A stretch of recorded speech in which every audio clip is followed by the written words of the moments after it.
Hi, I'm Ryan Szymanski, curator for Battleship New Jersey Museum and Memorial, and today we've got a special Christmas time edition of Storytime with Uncle Ryan. Today we're going to be reading the poem The Night Before Light-Off by Eric H. Bowen, former machinist mate first class on USS Missouri. This poem was written in 1988 when Missouri was in active service. 'Twas the night before light-off, and all through the ship the sailors were grousing and shooting off lips. No heat, no hot water, cold showers, they cry, but when they complain, all we do is sigh. The shore steam is hooked up and flowing, you see, but all of it's going to DFT3. A feed booster pump runs in recirculation, so the feed from the tanks get full de-aeration.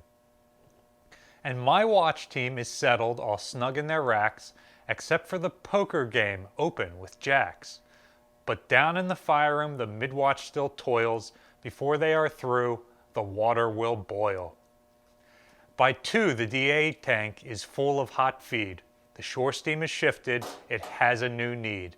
The emergency feed pumps reciprocating starts, filling the boiler and warming its heart.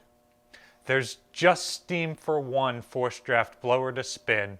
They purge by the chart, not just on a whim. The electric fuel pump is now on the line, the burner barrel's ready, and now it is time. At 0300, right on the dot, the Zippo comes out, the torch is now hot. The porthole is opened, the torch goes inside, and ignites the flame as the fuel's opened wide. Bit by bit now, the gauge starts to rise. 100 an hour is the Chang's formal guide. The morning watch paces the steam escalation and ensures all is well for plant activation. Auxiliary steam is now brought online. Main feed pumps are started. So far things look fine. The oil lab tests the fuel and feed water. It must be just so, not close to or oughta. The 1MC calls wake me from slumber. Reveille, reveille, the boatswain's mate thunders.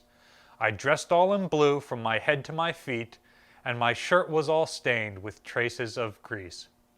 First reveille, breakfast, and muster, bit late. I'm down on the deck plates at 7:45. The watch is relieved, my team is in place. As top watch, I now am in charge of this space. The boilers are ready, the pressure's 600. The turbogen start must now be conducted. Inspections completed, a message is spoken, and the boiler room answers, the turbo stops open. The auxiliary circ pump's running, the recirc's in high. The Sparky is waiting, he gives us the sign. Now gland seal air ejectors, now hand crank the pump. When you see the beam rise, give the throttle a bump. Slowly at first, the shaft rotates and spins. He speeds it up gently until it's all in. The tack reads 1200, the throttle's wide open. On the governor, top watch, the man calls with pride. From my post on the deck plates, the vacuum I read. 21, 22, and now 23. At 25 inches, I lean back and crowed.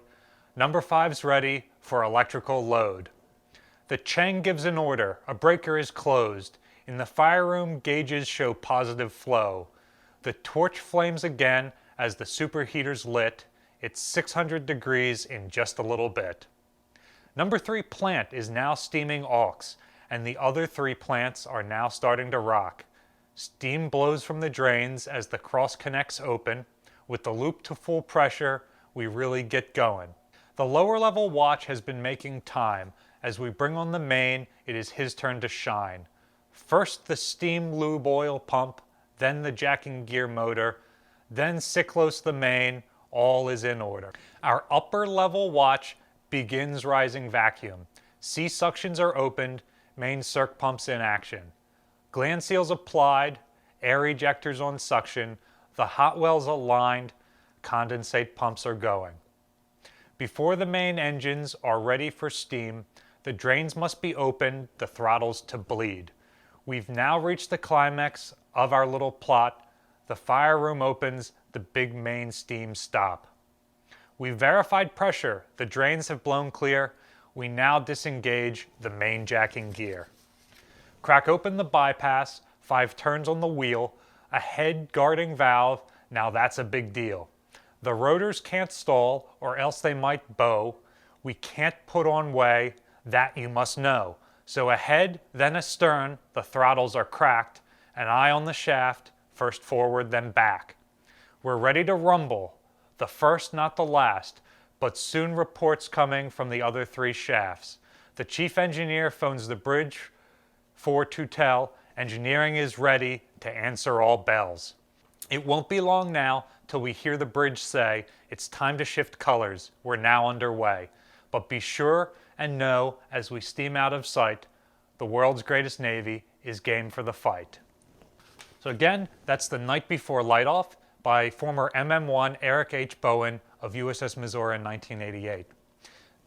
The full text of this poem, as well as some of his notes on what some of that means, is posted in the description below.